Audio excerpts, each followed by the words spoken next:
died in that horrific explosion that started the oil spill. The frustration of not being able to work is now acute among some fishermen.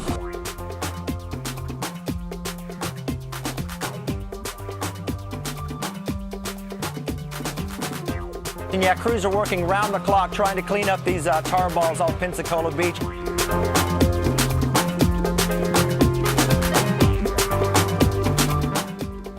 One in 5 U.S. hotel loans may default through next year, according to our next guest. Ken Rosen says hotels will have the highest foreclosure rate of any in the sector. In Chicago Business Today, hotel heartbreak.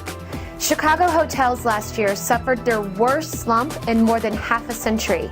The area occupancy rate plunged to just under 57%. Revenue per room, a key measure of the business, fell almost 24% in Chicago to $63.75, the fourth biggest decline nationwide.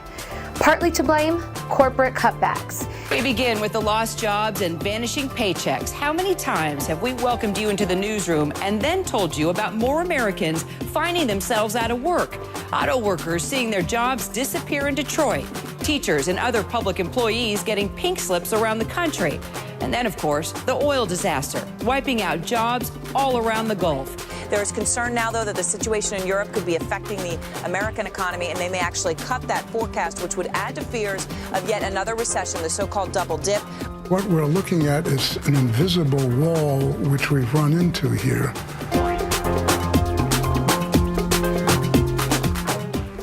Which essentially, as far as I can see, is a typical pause that occurs in an economic recovery. And today, a sliver of good news. Just about a half hour ago, we learned that the nation's unemployment didn't climb higher as expected. So you don't see much downside risk from here? Not from here. We don't see the economy double dipping. When we look at bottom up fundamentals and talk to companies, which is what we've been doing the last quarter, business looks okay.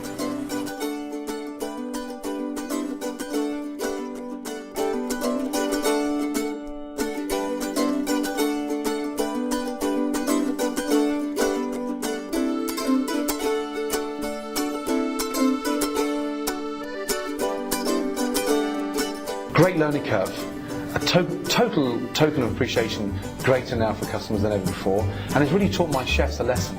Food in season and in season only. The restaurant stays within the region it's cooking for in terms of its ABC demographics, and more importantly, the focus is on the customer, not the chef.